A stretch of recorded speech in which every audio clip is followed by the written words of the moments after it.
Welcome back to another Diablo 4 video. Today we are going over the best rogue build for Diablo 4. I have put approximately 30 plus hours between the last two betas we've currently had, and I've experimented with several different rogue builds, and for me, this one has been the most fun and absolutely shreds bosses within seconds.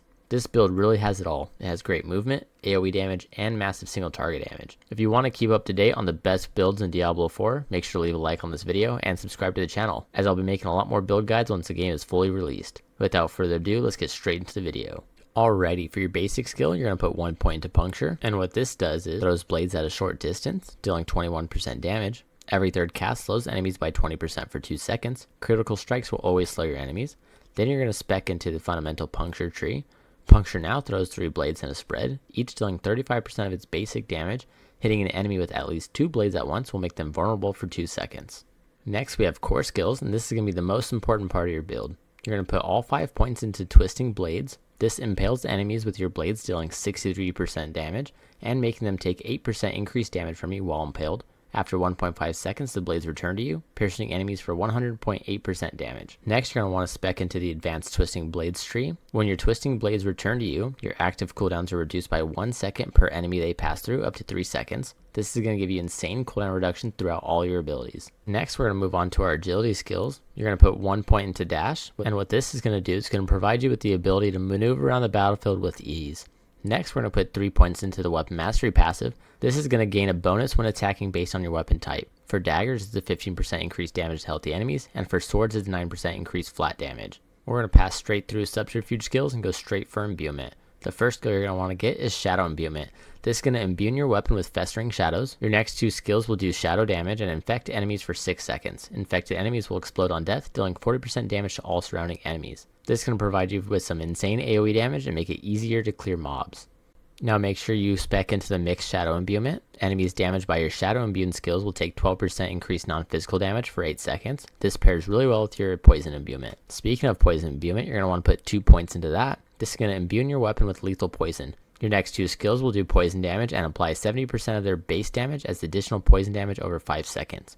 Then you're going to spec into the mixed poison imbuement tree. This is going to give your poison imbued skills a 30% chance to apply double the amount of poison damage over time. This is going to be your main source for your single target DPS, as it's going to deal 70% of your base damage as poison damage and have a chance to deal additional 30% damage as well. Now you're going to want to spec into the shadow crash passive. This one's not as important, but the one above it is super important. So you're going to want to put 2 points into consuming shadows. Each time you kill an enemy with shadow damage, you're going to generate 20 energy. So when you're plowing through mobs with your shadow imbuement skill, you're going to generate 20 energy for each kill that you use. Now we're going to move on to your ultimate skill. You're going to put 1 point into the shadow clone skill. This is going to allow you to summon a clone that mimics your actions for 15 seconds.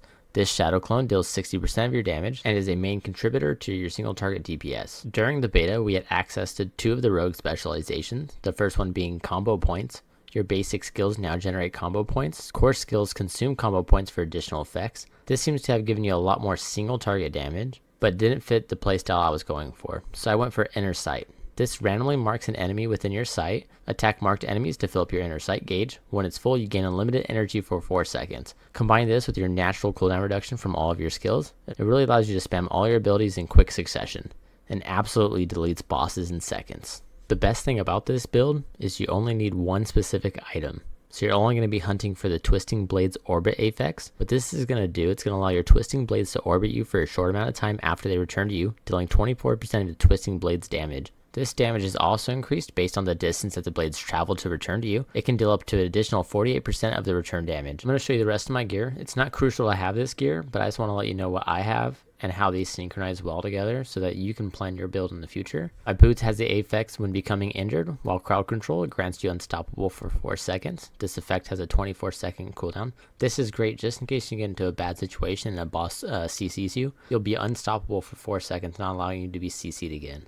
This item is great for survivability, so if you're having a hard time staying alive as a rogue, this is a great affix to have. Now for my pants, you gain 0.45% increased armor for 4 seconds when you deal any form of damage, stacking up to 45%. So pretty much constantly anytime you're in a fight, you're going to have 45% increased armor. You'll notice that a lot of my gear has a lot of defensive affixes. This is solely because we had a lot of limitations during the beta and not everything was included in the game. Now for the gloves, I have attacking enemies with a basic skill, increases the damage of your next core core skill cast by 9%, stacking up to 50%. What this is going to do is every time you auto attack, it's going to increase your core skill, which is twisting blades. And this is the main skill that you're going to be using throughout this entire build. Now for my first weapon, which is a sword. I have it imprinted with dealing 23% increased damage while you have a barrier active. And then for my other weapon, which is a dagger, it's the exact same thing, but 25% increased damage. These two weapons synchronizes very well with my necklace. My necklace is, whenever you damage an elite enemy, grants you a barrier absorbing 709 damage for 10 seconds. This effect only can happen once every 45 seconds.